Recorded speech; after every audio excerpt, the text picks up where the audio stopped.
Buenas noches, los saludo desde Jalisco. Mi nombre es Santiago. Actualmente cuento con 29 años de edad.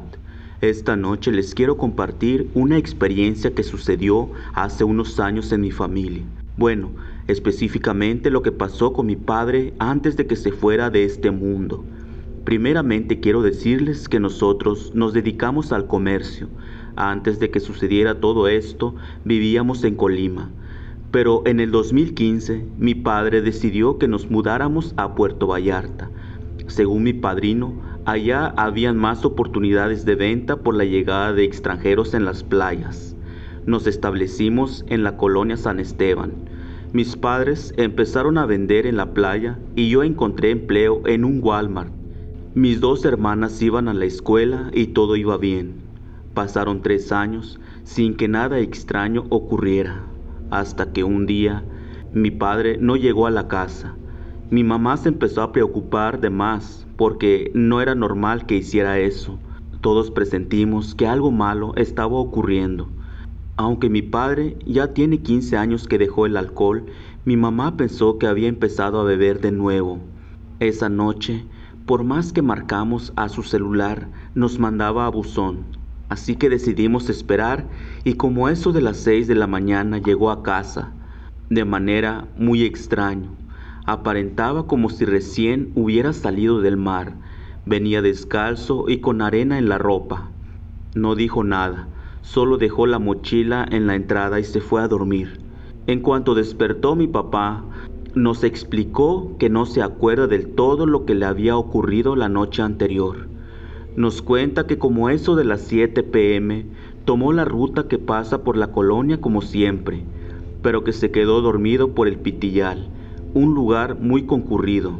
Lo que recuerda que en esa parte se subió un señor de apariencia humilde y se sentó al lado de él. El hombre empezó a conversar de manera muy amable con mi padre y le dijo algo así como: tú tienes algo en el estómago pero no te das cuenta. Alguien te tiene mucha envidia. Y es todo lo que recordó mi papá. Dice que lo que pasó después de las palabras de aquel señor, todo está oscuro y no puede recordar nada más. Pasó una semana y un domingo recibimos una llamada muy preocupante. Era mi papá, la cual nos pidió que fuéramos por él al malecón porque tiene un dolor muy intenso en el estómago. Fuimos por él y lo llevamos al doctor inmediatamente, pero nada. El médico nos dijo que todo estaba bien, que pudiera ser una simple infección. Pasaron los días y mi padre seguía con el dolor que iba empeorando cada vez más. Una tarde, mientras mi mamá vendía en la playa, se topó con un vendedor desconocido, quien le preguntó sobre la salud de mi padre. Mi mamá quedó en shock, pues no conocía a aquel hombre misterioso, pero él a mi padre sí. Enseguida le explicó que fue quien había advertido a mi papá sobre un trabajo de brujería que le habían hecho, y quien lo hizo fue por envidia, ya que mi papá tenía mucha suerte en su trabajo y le bajaba clientes a los vendedores. Por curiosidad, mi mamá preguntó si había forma de que se aliviara mi padre, y aquel señor respondió que él conocía a un brujo. Y en los días posteriores mi mamá insistió a mi padre que fueran a ver a aquel señor, hasta que mi papá aceptó porque sentía que le iba a explotar el estómago. Total, fueron con aquel curandero, y lo primero que les dijo fue que había un muñeco enterrado en la casa donde vivíamos, y que si no creíamos, que le diéramos la oportunidad de escarbar para que saque aquel muñeco y comprobáramos lo que él decía. Mis padres hablaron y accedieron a la petición del brujo. Increíblemente, al momento de quitar el concreto y escarbar en el pequeño patio, se encontró un muñeco hecho con cabello humano, aunque en la parte de la panza del muñeco tenía una bolsita amarrado con algo muy extraño que el brujo no nos quiso enseñar.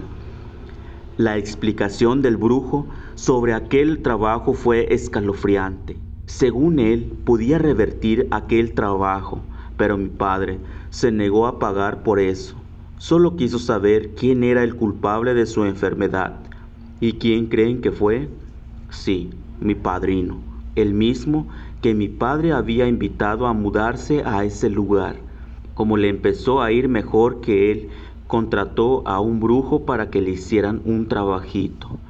Después de que sacaran aquel muñeco, mi padre no quiso venganza y lo dejó todo en manos de Dios. Después de 6 meses falleció mi padre y mi mamá no quedó satisfecha. Buscó a aquel brujo para insistirle que le dijera quién era el culpable de lo que le había pasado, ya que ella nunca supo quién fue. Aunque después no supimos qué hizo mi mamá, pero al año también murió mi padrino. Y nosotros nos mudamos de nuevo a Colima y empezamos de nuevo con nuestras vidas. Si has llegado hasta aquí, agradezco muchísimo tu atención. Dale like y suscríbete. Soy Relex 23. Hasta la próxima.